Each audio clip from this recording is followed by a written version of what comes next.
Sistem kewarisan di Indonesia. 1. Menurut agama Islam. 2. Hukum perdata. 3. Hukum adat. A. Menurut agama Islam. Bagi parents yang beragama Muslim, pembagian warisan juga bisa dilakukan menurut ajaran Islam. Pembagian harta waris ini sendiri mengacu pada anjuran dalam Al-Quran. Menurut buku pembagian warisan, menurut Islam yang ditulis oleh Muhammad Ali As-Sahbuni, jumlah pembagian harta yang ditentukan dalam Al-Quran ada 6 macam, yakni setengah perempat, seperdelapan, 2/3, sepertiga, dan seperenam. Bagaimana dengan menerimanya? Pembagian warisan ini dibagi berdasarkan bagian masing-masing ahli waris yang sudah ditetapkan juga besarannya. Sebagai negara yang dengan mayoritas beragama Muslim, hukum terkait warisan dalam Islam juga tertulis dalam pasal 176 sampai 185 ayat KHIL atau kompilasi hukum Islam. Berdasarkan pasal tersebut, berikut besaran ahli waris menurut ajaran Islam selengkapnya. 1. Anak perempuan bila hanya seseorang mendapat separuh bagian. Bila 2 atau lebih, mereka bersama-sama mendapat 2/3 bagian. Jika anak perempuan bersama dengan anak laki-laki, maka bagian anak laki-laki 2 berbanding 1 dengan anak perempuan. 2. Ayah mendapat 1/3 bagian bila pewaris tidak meninggalkan anak. Bila memiliki anak, ayah mendapat 1/6 bagian. 3. Ibu mendapat 1/6 bagian bila ada anak atau 2 saudara atau lebih. Bila tidak ada anak atau 2 orang saudara atau lebih, maka mendapat 1/3 bagian. 4. Ibu mendapat 1/3 bagian dari sisa sesudah diambil oleh janda atau duda bila bersama dengan ayah tersebut. Hukum waris perdata merupakan pembagian harta warisan yang diatur oleh hukum perdata atau hukum keuangan secara umum dan berlaku di Indonesia.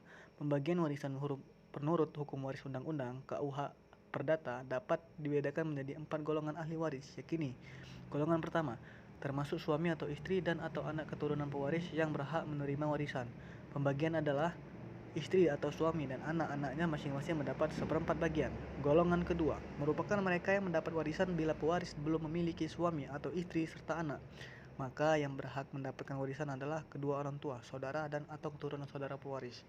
Gelombang ketiga, dalam golongan ini, pewaris tidak memiliki saudara kandung sehingga yang mendapat warisan adalah keluarga dalam garis lurus ke atas, baik dari garis ibu maupun ayah. Misal, yang mendapat bagian adalah kakek atau nenek baik dari ayah dan ibu. Pembagiannya dipecah menjadi setengah bagian untuk garis ayah dan setengah bagian untuk garis ibu. Golongan keempat, yang berhak mendapat warisan adalah keluarga saudara dalam garis atas yang masih hidup. Mereka mendapat setengah bagian, sedangkan ahli waris dalam garis lain dan sederajatnya paling dekat dengan pewaris mendapatkan setengah bagian sisanya. Hukum waris adat. Karena Indonesia merupakan negara kepulauan yang terdiri dari beragam suku bangsa, maka tanah air kita juga memiliki hukum waris adat sebagai acuan pembagian harta warisan. Adapun hukum adat sendiri bentuknya tidak tertulis, maka dari itu hukum warisan berdasarkan adat hanya dipengaruhi oleh struktur kemasyarakatan dan kekerabatan. Di Indonesia sendiri, sistem pewarisan adat dibagi menjadi beberapa macam sistem. Sistem keturunan pembagiannya dibedakan menjadi 3 macam, yakni patrilineal atau berdasarkan garis keturunan bapak. Kedua, sistem matrilineal yaitu berdasarkan garis keturunan ibu. Sistem bilateral yaitu sistem berdasarkan garis keturunan kedua orang tua. Sistem individual, setiap ahli waris mendapatkan harta keturunannya bagian masing-masing. Biasanya diterapkan pada masyarakat yang menerapkan bilateral seperti Jawa dan Batak. Kolektif, ahli waris menerima harta warisan sebagai salah satu kesatuan yang tidak terbagi-bagi penugasan atau kepemilikannya. Setiap ahli waris juga hanya mempunyai hak untuk menggunakan atau mendapat hasil dari harta tersebut.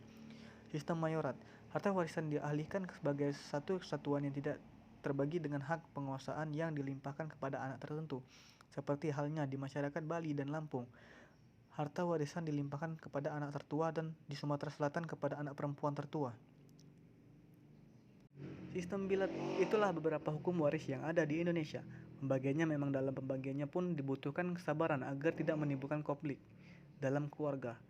Perlu diingatkan juga, jangan lupa juga lakukan komunikasi atau musyawarah dengan keluarga terkait pembagian harta gono gini.